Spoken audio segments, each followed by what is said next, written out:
Welcome back to Finance Uncut. On today's episode, inflation worse than feared.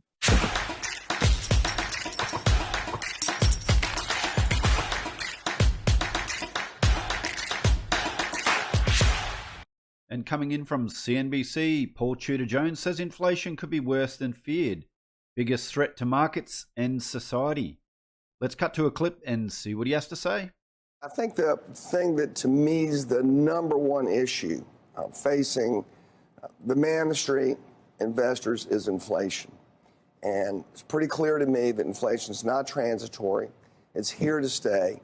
And it's probably the single biggest threat to certainly financial markets. And again, probably, I think, to society just in general. So this 5.4% CPI is a real eye-opener. It's the highest CPI we've had in 30 years, and of course, it's going to go higher here in the next few months as energy feeds through it. So for an investor in particular, most of this audience, it's absolute death for a 60-40 portfolio, for a long stock, long bond portfolio. So the real question is, how do you defend yourself against it?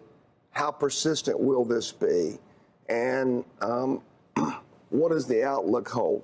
And there's a combination of structural and cyclical forces that right now are all rolling in the same direction to say that inflation can be much worse than what we fear. So let's just start with the cyclical forces first. We have the demand side of the equation, and that would be M2. M2's grown 5.4 trillion since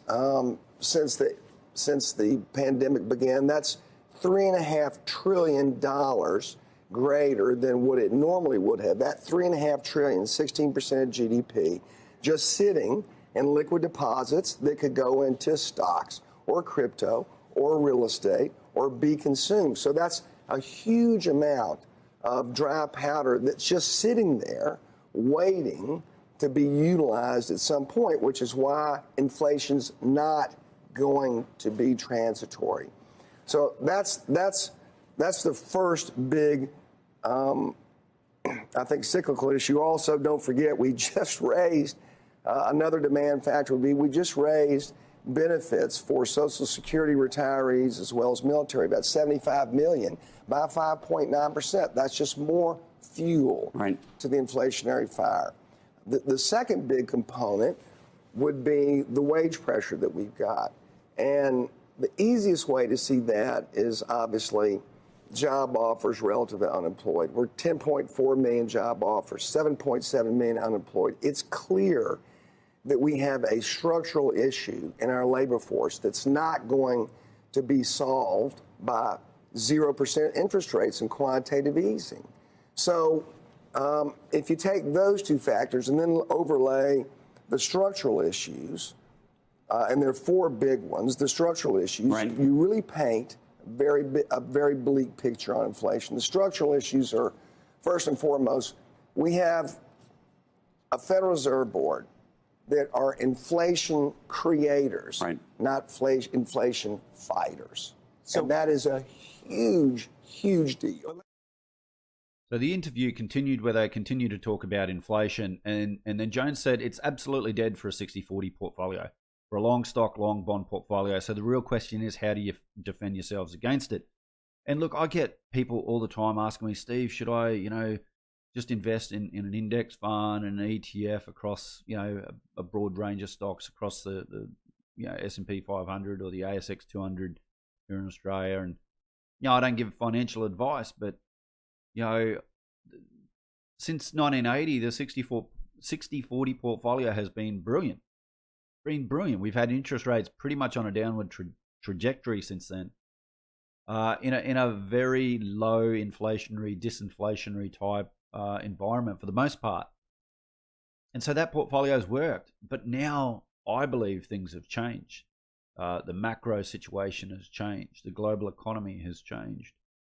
And I think the passive investing through index funds or ETFs are quite dangerous unless you're investing in ETFs in different sectors. So, for example, what's been very good lately is commodity indexes, and they're still cheap, in my opinion. And so perhaps if you moved different asset class or sectors, indexing could work. However, I believe now is the time where the really good fund managers, the really good value investors, individual stock pickers, this is where they earn their keep. This is where they earn their keep in markets like this. And once again, not financial advice. So Tudor-Jones went on and said, it's time to double down on inflation hedges, including commodities and tips, and that investors should avoid fixed income in this inflationary and low rate environment. You don't want to own fixed income, he said. You do not want to hold that whatsoever, because what they're saying and what they're telling you by their actions is that they're going to be slow and late to fight inflation, and somewhere down the road, somebody will have to come in and put the hammer down. And I agree. I've been saying for 18 months now that the bond market is the biggest bubble. We have a huge debt bubble in the world, and the bond market is the biggest bubble. And I ask the question, why would any sane investor want to own bonds right now? Now, I get the pristine collateral argument for commercial banks, but for you and I, for investors, why would any of us want to hold bonds? Why? When you look at the yield on it, you look at the CPI, and that's the government CPI, we've got huge negative real rates. I'm losing on that trade. And if I believe that inflation's only going to get worse, well, yeah, and if we think that the central banks are going to be slow and late to the fight, I don't get it. I agree with him. I wouldn't want to own fixed income. I wouldn't want to own bonds in this time period. I absolutely agree with him about commodities. Commodities have been fantastic for me over the last 12 to 18 months. And you know what? Even gold and silver's been good. My silver portfolio, from when I started buying it in March last year, is still up about 40%. So, yep, silver, we expected silver to be higher at this point. But we're still up 40%. And we believe, and based on my conversations with institutional investors, and Paul Tudor-Jones mentioned this, that there's so much dry powder sitting there just ready to be allocated somewhere. And talking to this institutional investor a few weeks ago, they are looking at now getting back into gold and potentially silver as well, as protection for inflation. Now, this is big dry powder. And when we look at the size of the gold and in particular the size of the silver market, this thing can move very, very, very, very quickly. And I think more and more people are now waking up to inflation is not transitory, that we've got some structural problems now, and that central banks really will do very, very little until, as Tudor-Jones puts it, puts the hammer down. And when that happens, it's going to get quite ugly. And as Tudor-Jones said, we are seeing this wage inflation pressures, this structural change happening. And I've argued in other videos that, when you pay people to stay at home, it does a lot of damage. It changes things. And now a lot of people don't want to work. Or an argument that the Fed guy, Joseph Wang, talks about, former senior Fed trader, says that due to whether it's cryptocurrencies, whether it's SPACs, whether it's all these other NFTs and even the stock market themselves and meme stocks and whatever, because a lot of people have been making such huge gains simply sitting at the computers trading, they're like, well, why would I work for $10 an hour, $15 an hour, $21 an hour? Why would I bother when I'm making, $30,000, $50,000 gains a month? And, and he actually argues that that's actually something real that no one's talking about. And when he talks about it, it makes a lot of sense. And it's just funny how we've gone past the whole argument or debate over a $15 minimum wage because companies are now offering more than that just to try to get people back. So it's crazy. And coming in from Zero Hedge, David Einhorn, inflation is here to stay and Powell hasn't lifted a finger. He says it's not like he has done his best to fight inflation without success. He hasn't lifted a finger to fight inflation. Instead, he has maintained a policy designed to create inflation. As a result, inflation is here and it appears poised to worsen.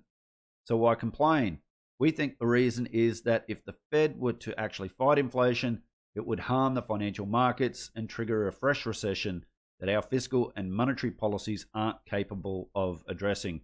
And he goes in this article, and I'll put a link in the description below. He goes in to talk about the structural issues around ESG and how that's going to impact energy costs moving forward. And is something that I've spoken about and something that I really understand. I've spent a lot of time studying this particular sector. And also coming in from Zero Hedge, Rabobank, central banks are starting to worry. So I think this thread from Luke Groman from former Fed Vice Chair Stan Fisher in 2019 is quite important right now. History is littered with examples of how central bank money printing leads to runaway inflation or hyperinflation. Yet there is little experience in using helicopter money to generate just enough inflation to achieve price stability. That highlights the main drawback of helicopter money: how to get the inflation genie back in the bottle once it has been released. And to borrow a quote from Eric Stratton, Rush chairman in Animal House, "You effed up, you trusted us." And in Germany, Bundesbank chief Weidmann quits early with one last inflation warning, following in the footsteps of Stark and Issing, none of whom wanted to be associated with the ECB's disastrous policies. And that's because Germany's PPI came in at 14.2% versus 12.7%, which was expected, and 12%, which was its previous, which is the highest German PPI print in 47 years, and the third highest in the 51-year history of the survey. So, either producers absorb these rising costs, taking a hit to their profits, or they pass them on to consumers. What do you guys think is going to happen? And food prices rose nearly 4% in September in Canada. And once again, coming in from Zero Hedge, billionaire supermarket owner warns food prices will go up tremendously. And Hungary central bank hikes rates, vows decisive fight against inflation. The value of money is guaranteed by three things: gold, the central bank, and the government, the Prime Minister of Hungary said in June. And this is very interesting. So I've shared in other videos that the New Zealand Reserve Bank raised interest rates. Now their cash rate is 0.5%, where Australia's is 0.1%, although go and have a look at the government bond yields and see what's going on there. Very, very interesting indeed.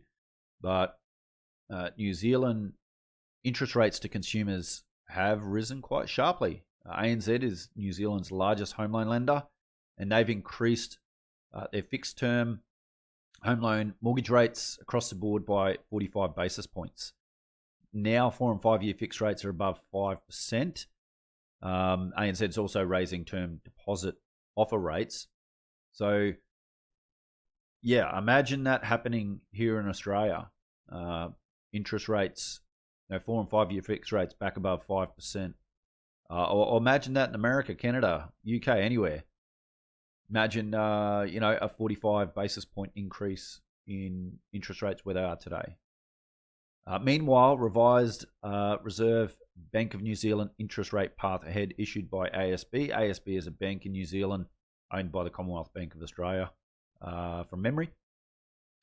Feel free to fact check me.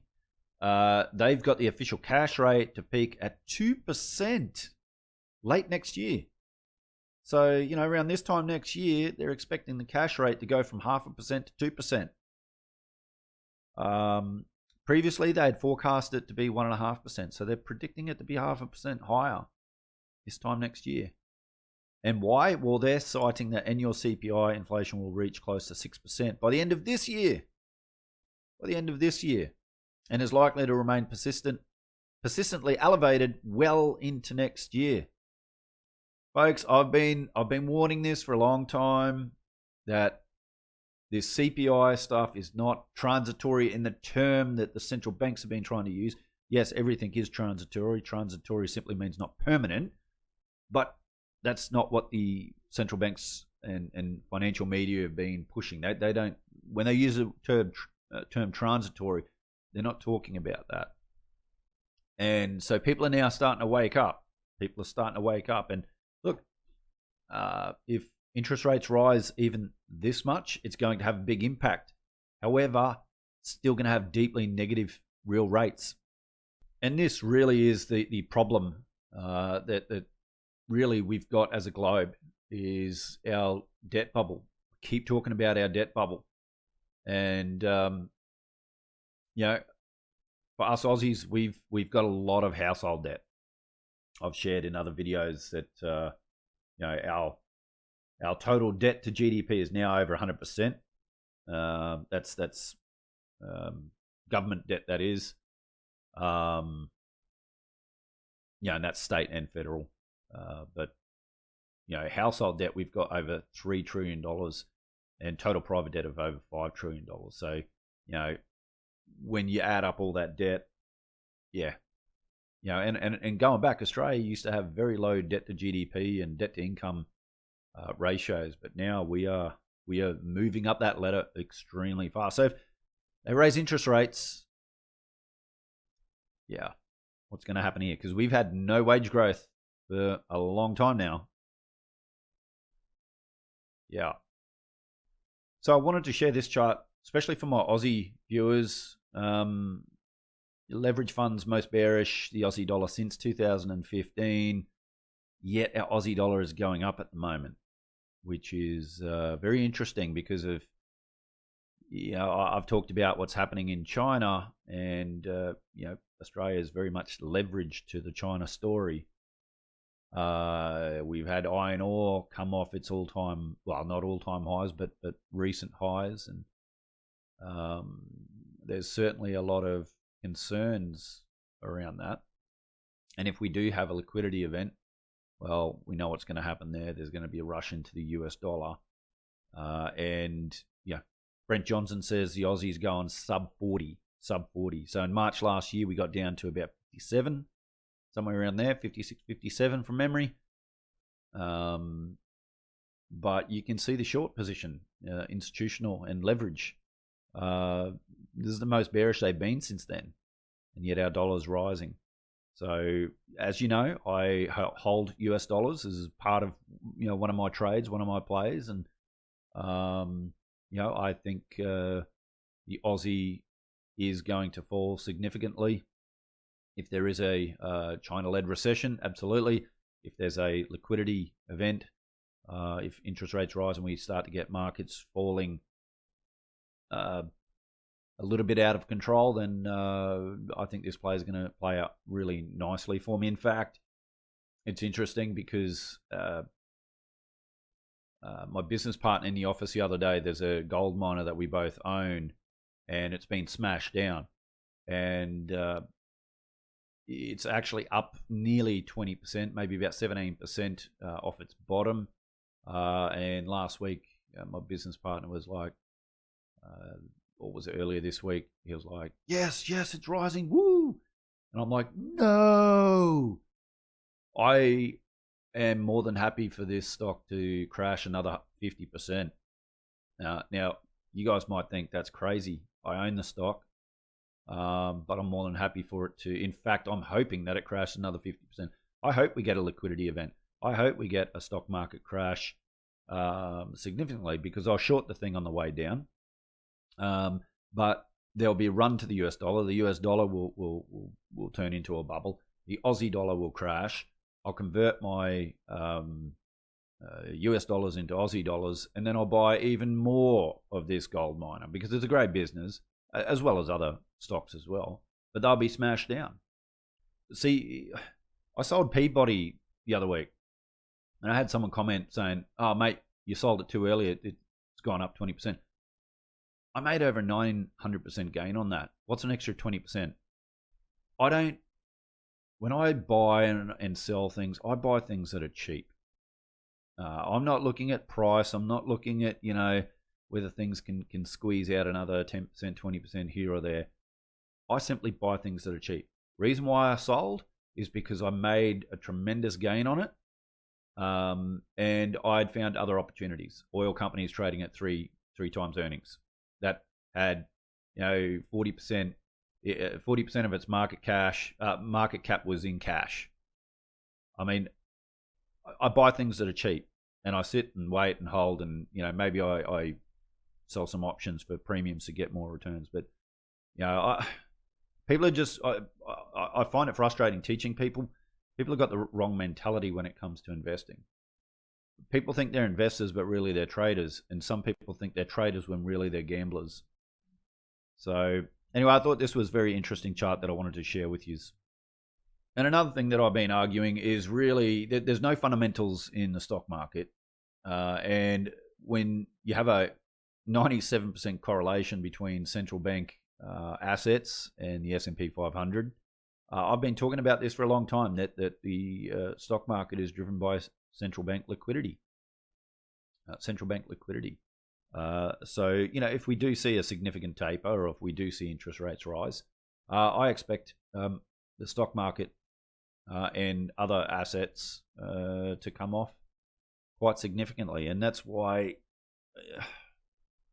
I don't think buying indexes right now is the smart play.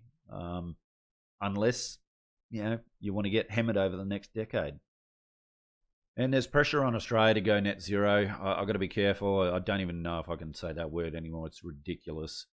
But the IMF, and take that with a grain of salt because I couldn't give two stuffs about them, say that net zero will be a bonanza for Australian minerals. And yes, I do believe that this is the way the world's going. And yes, I do believe that it will be a bonanza for Australian minerals. And we've got a lot of them. We've got a lot of quality miners and quality explorers. And I'm certainly heavily invested in this sector because I see what the future's going. Now, I'm also heavily invested in fossil fuels, in oil, in coal, in natural gas, in things that, certain people don't like. Because I'm also aware of the reality that we need that stuff, especially if we're not going to nuclear. So, but you've got so many countries that are still building new coal-fired power stations. I've said before, the Indian energy minister earlier this year said that they'll be buying Aussie coal for decades to come.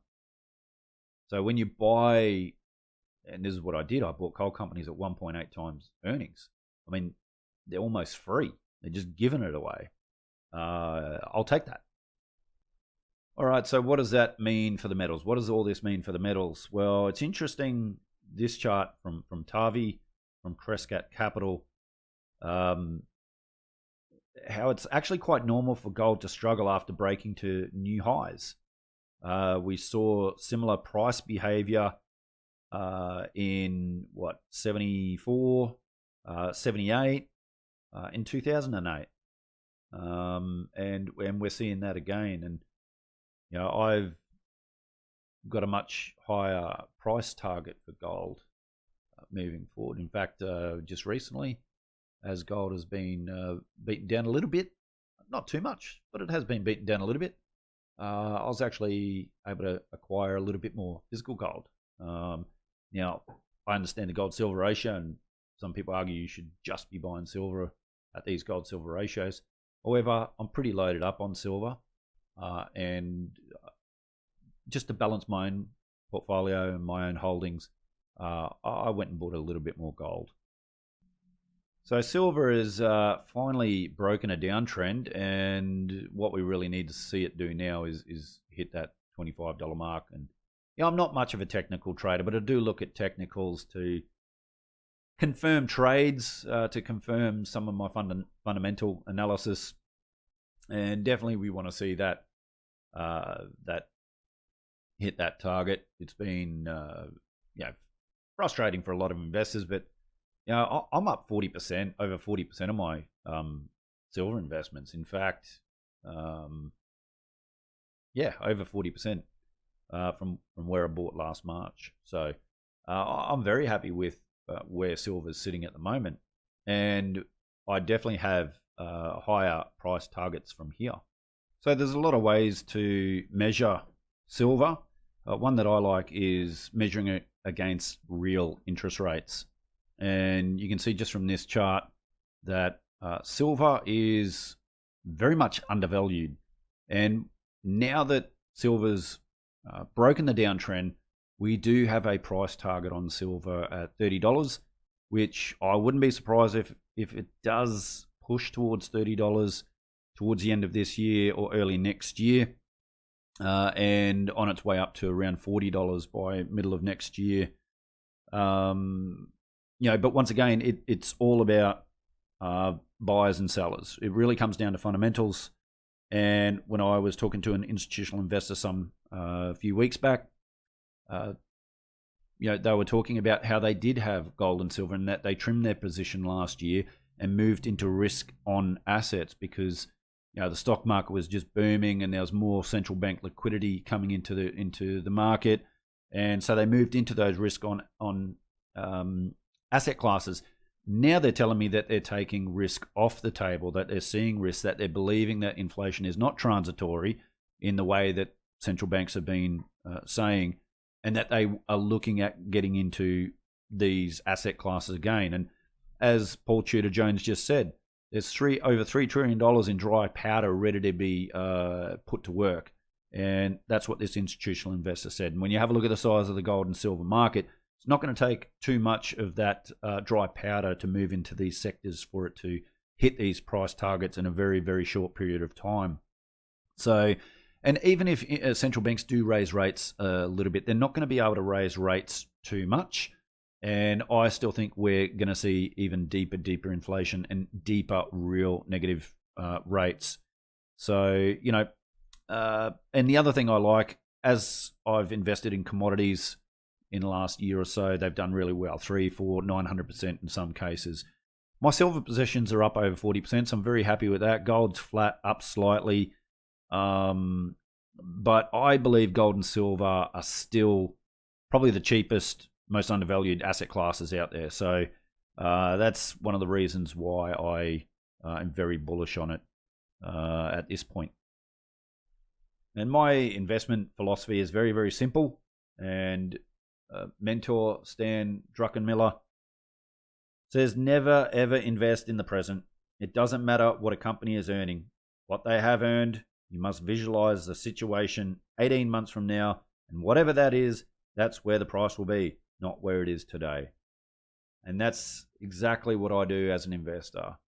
I am trying to measure future cash flows. I'm trying to look at the macro situation and look at where things are going to be in 18 months' time, not where things are today, not where things were 6 months ago.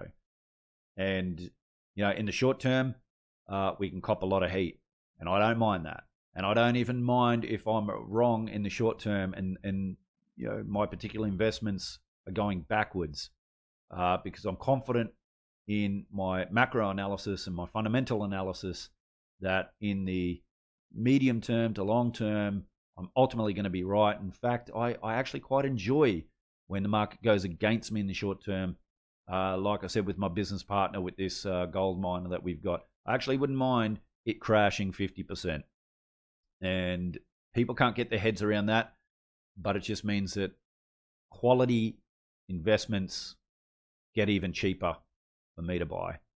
And I love that, and I think that's wise advice. Anyway, guys, if you like this video, hit that like button. If you haven't yet subscribed, do so and hit that notification bell. If you like the channel, share it with all your friends and families. Really do appreciate that. Anyway, guys, take care, and I'll see you again on another episode of Finance Uncut.